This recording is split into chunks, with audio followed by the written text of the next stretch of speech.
Anak itu membanting jok sepedanya. Tanpa ragu, dia melepas dan membuangnya. Demi mengurangi beban semaksimal mungkin. Benda-benda yang tidak berhubungan dengan kecepatan tidak lagi diperlukan. Namun, kerugian dari tindakan ini juga jelas. Onoda benar-benar kehilangan kesempatan untuk beristirahat. Jarak ke garis finish tersisa 7 km. Rekan satu tim di belakangnya tampak cemas dan tegang.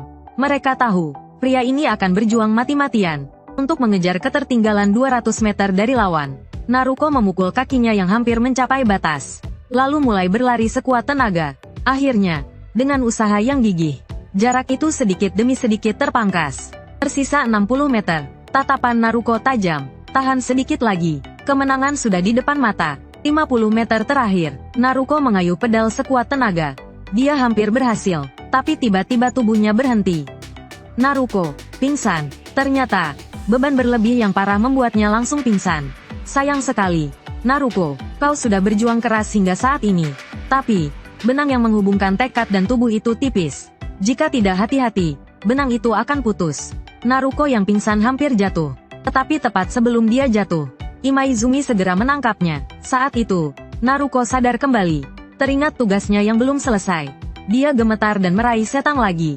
Lalu susah payah berdiri. Kata-katanya sendiri, harus ditepati bagaimanapun caranya, bahkan jika harus mematahkan kakinya. Lihat pria bertekad baja di depannya. Imaizumi mengulurkan tangannya. Dia benar-benar kagum pada pria ini. Tanpa banyak bicara, tangan ini cukup untuk menyampaikan segalanya. Kacamata di belakangnya juga melakukan hal yang sama. Dia mencurahkan segalanya ke tangannya, lalu menyampaikannya kepada Naruko. Gerakan yang sangat berarti, membuat Naruko merasakan tekad rekan-rekannya. Dia kembali berlari, meskipun kakinya yang mencapai batas terus menggigit sarafnya. Meskipun napasnya mulai terasa sulit, selama dia masih memiliki sedikit kesadaran, dia tidak akan berhenti di sini. Bahkan jika harus mengorbankan segalanya, dia rela melakukannya. Setelah pengejaran yang mati-matian, Naruko akhirnya berada di belakang Midousuji. Tatapannya yang sangat teguh sangat mengintimidasi. Midousuji tidak percaya apa yang dilihatnya. Si brengsek berambut mohawk ini masih punya tenaga untuk mengejarnya. Aku mengejarnya, kan, Imaizumi? Katakan, Imaizumi, iya kan?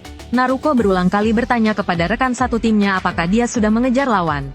Karena sprint yang menguras tenaganya membuatnya hampir buta. Tapi dia samar-samar bisa merasakan Midousuji ada di dekatnya. Setelah mendapat jawaban yang pasti, Naruko mundur ke belakang. Dia mengerahkan seluruh tenaganya. Sekali lagi, dia membawa tim ke posisi terbaik. Kemenangan harus gemilang, kekalahan pun harus gemilang. Itulah gaya Naruko Soukichi. Baik tekad maupun fisiknya, dia telah mengerahkan segalanya hingga batas terakhir. Selanjutnya, Imaizumi, Onoda, kalian pacu sekuat tenaga menuju garis finish. Karena aku sudah mengisi penuh tangki kalian. Saat Naruko tumbang, Imaizumi langsung mengambil alih kepemimpinan. Selanjutnya, apapun serangan lawan, dia akan hadang semuanya. Dia selalu meremehkan Midousuji, pecundang yang pernah dikalahkannya. Jika dia bisa mengejar dari belakang sampai sini, dia juga bisa sampai ke garis finish. Begitu kata-katanya terlontar, keduanya mulai beradu kekuatan dan saling bertabrakan. Jarak ke garis finish tersisa 5 km. Midousuji menyerang lebih dulu. Dia menyentil Imaizumi hingga terpental. Lalu, dengan posisi tubuh condong ke depan, dia melesat cepat menuruni turunan. Dalam balap sepeda jalan raya, celah sekecil apapun bisa menjadi kunci kemenangan. Imaizumi yang tertinggal segera memperbaiki posisinya. Dia menggenggam erat stang, lalu mengerahkan seluruh tenaganya untuk mengejar dari belakang. Saat jarak hampir tertutup, Midousuji kembali menambah kecepatan, membuat lawannya tertinggal jauh. Dalam balap sepeda, waktu serang terbaik adalah saat lawan baru saja menyelesaikan serangannya. Begitu tubuh yang kelelahan mulai rileks. Untuk mengerahkan tenaga penuh lagi, dibutuhkan waktu. Aku akan benar-benar meninggalkanmu. Tertinggallah di sini, Imaizumi cengeng. Namun tak disangka, kesempatan serang terbaiknya dengan mudah diatasi oleh Imaizumi. Tak hanya itu, Imaizumi bahkan masih punya tenaga untuk menyalipnya. Situasi berbalik. Imaizumi membalikkan keadaan. Saat ini, dia seperti mendapat bantuan dewa. Seluruh refleks tubuhnya menjadi sangat tajam. Imaizumi yang semakin bersemangat, berpikir dia bisa langsung mencapai garis finish. Namun tiba-tiba cuaca berubah drastis. Balap sepeda jalan raya, tiba-tiba hujan deras mengguyur. Jalanan yang licin membuat ban mudah tergelincir. Ini jelas merupakan ujian berat bagi kemampuan pengendalian para pembalap. Namun Midousuji memanfaatkan kesempatan ini untuk langsung mengejar Imaizumi. Cuaca buruk sepertinya tidak berpengaruh padanya. Meskipun tahu jika terjatuh akan menghancurkan peluangnya, dia tetap terus menabrakkan bahunya ke lawannya. Tiba-tiba, muncul turunan di depan. Tindakan paling aman saat ini adalah mengendalikan kecepatan, lalu melewatinya dengan hati-hati. Tapi Midou Suji tidak peduli. Dia langsung melesat tanpa ragu, bahkan meningkatkan kecepatannya di turunan. Setiap kayuhan ekstremnya, seolah-olah sedang berdansa dengan maut. Melihat itu, Imaizumi terpaksa mengikutinya, mengejar dengan mempertaruhkan segalanya. Dia menempel ketat lawannya. Terlihat tikungan tajam di depan. Saatnya menguji nyali dan teknik para pembalap. Keduanya menjulurkan kaki kiri untuk bertumpu, lalu melewati tikungan dengan drifting ekstrim. Setelah tikungan berakhir, tiba-tiba ada spanduk tertiup angin ke lintasan balap. Pada saat genting, keduanya melompat bersamaan dan menghindarinya dengan sempurna. Namun, kondisi lintasan jauh lebih buruk dari yang mereka bayangkan. Tak jauh dari situ, mereka berdua kembali menemukan genangan air di depan. Sekarang, mustahil untuk menentukan sisi mana yang lebih dangkal. Jadi, mereka hanya bisa pasrah pada takdir. Melihat siapa yang akan dilimpahi keberuntungan oleh Dewi Fortuna. Baiklah, terobos saja, terobos gerbang air takdir. Serahkan pada takdir. Serahkan pada Tuhan, terobos.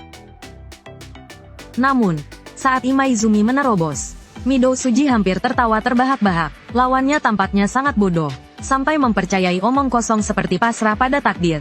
Daripada percaya pada keberuntungan, lebih baik menggunakan otak. Sejak awal, Midou Suji sudah mengamati sekelilingnya, dan menemukan penutup saluran air yang tersembunyi di balik rerumputan.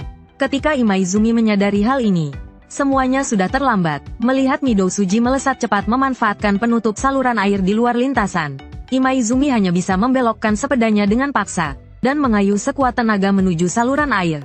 Semakin dekat jaraknya, Imaizumi berteriak keras. Lalu, seakan membangkitkan Newton dari kuburnya, ia melompat ke penutup saluran air di sampingnya. Midou Suji terkejut seperti melihat hantu. Ia mulai meragukan pengetahuan fisikanya. Namun, yang lebih mengejutkan akan segera terjadi. Imaizumi tiba-tiba mempercepat dengan kekuatan penuh.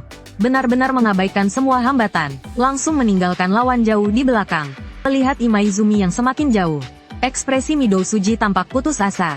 Namun bagaimanapun juga, dia tidak akan membiarkan garis finish jatuh ke tangan orang lain. Hasrat untuk menang membuat Midou Suji kembali meledak. Bahkan jika harus merusak kakinya, dia tidak peduli. Segala sesuatu bisa ditinggalkan, tapi kemenangan adalah segalanya. Obsesi ini membuat Midou Suji benar-benar kehilangan kendali. Namun anehnya, semakin seseorang ingin menggenggam sesuatu, Tuhan seringkali suka bercanda. Melihat kristal kemenangan yang hancur, tubuh Midou Suji seolah ditarik oleh kekuatan tak terlihat. Tatapannya kosong menatap ke depan. Dalam pikirannya samar-samar terlintas gambar ibunya. Souchan, rawat tubuhmu baik-baik ya, karena kamu selalu melakukan semuanya dengan sungguh-sungguh. Itulah mengapa Mama sedikit khawatir padamu. Tidak apa-apa. Jangan khawatir tentangku. Begitu saja, Midou Suji jatuh. Hanya tersisa 2 km dari garis finish. Hasil balap jalan raya seringkali tak terduga. Sampai detik terakhir, pemenang tidak pernah pasti. Ketika Midou Suji dipaksa keluar oleh kelelahan, langit cerah kembali. Namun situasi berubah drastis. Kuroda mengerahkan segala upaya, akhirnya membawa Manami ke posisi terdepan. Seperti pepatah, belalang menangkap jangkrik, burung di belakang mengintai. Pertarungan sebenarnya baru saja dimulai.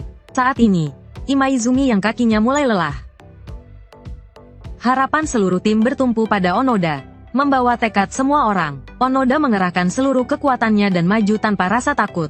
Setelah pertempuran sengit, akhirnya Onoda mengalahkan Manami, memenangkan kejuaraan kedua berturut-turut untuk Sohoku. Seorang pria hanya ingin melakukan pemanasan sederhana sebelum balapan. Tapi tiba-tiba sebuah tangan nakal meraba pahanya. Pria itu terkejut. Sebelum dia sempat bereaksi, tangan itu sudah masuk ke dalam celananya. Sentuhan lembut itu, seketika membuat si mesum menjerit. Ini jelas otot paling sempurna yang pernah dilihatnya.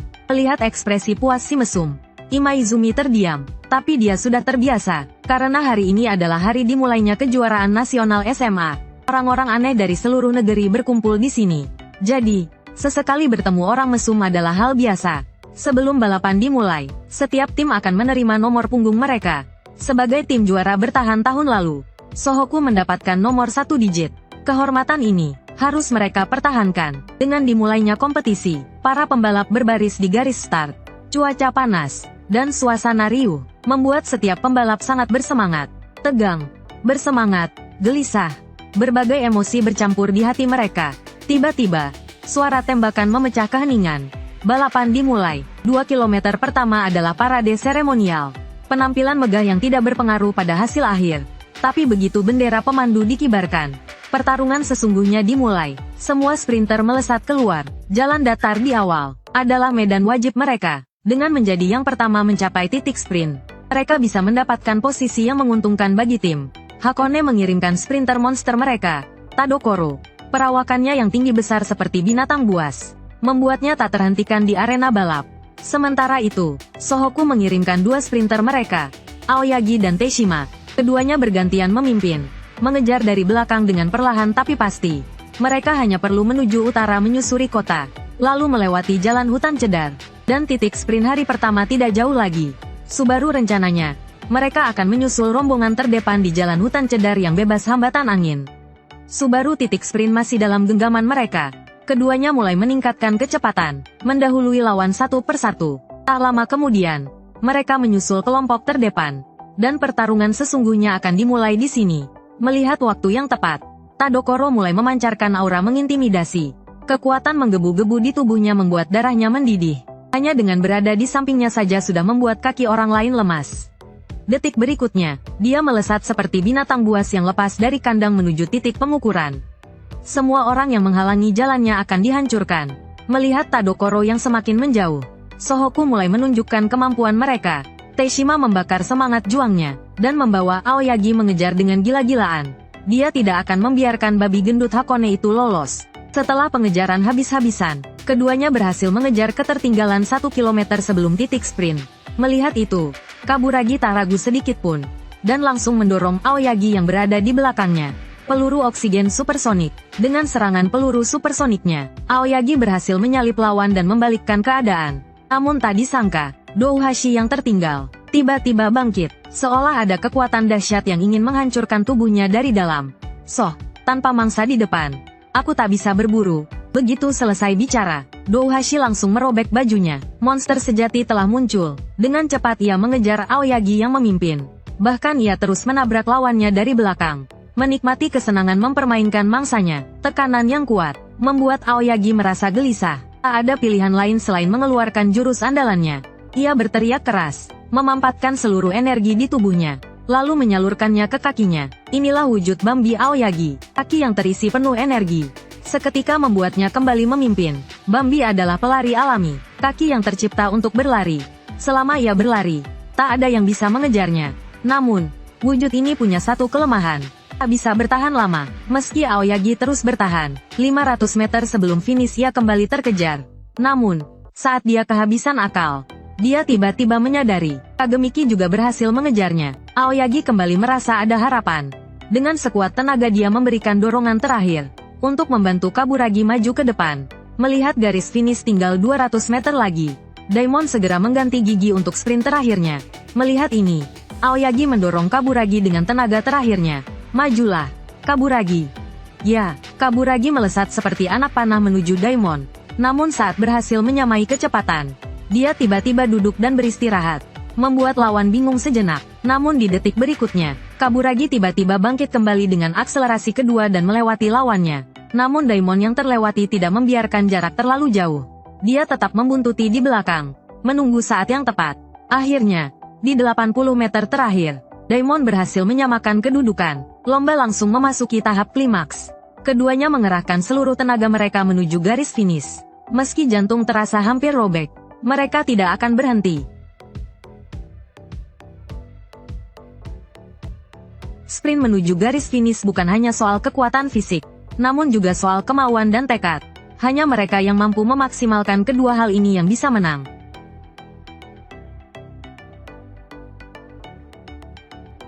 Pemenang sprint pertama adalah Takahashi Masaki dari Akademi Hakone. Akhirnya, Daimon dengan keunggulan tipis membawa kemenangan sprint hari pertama untuk Hakone.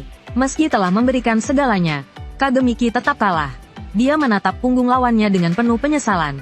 Lain kali, dia pasti akan menang. Dan ketika hasil diumumkan, semua tim memberi jalan untuk Hakone. Sang raja kembali mengendalikan ritme balapan.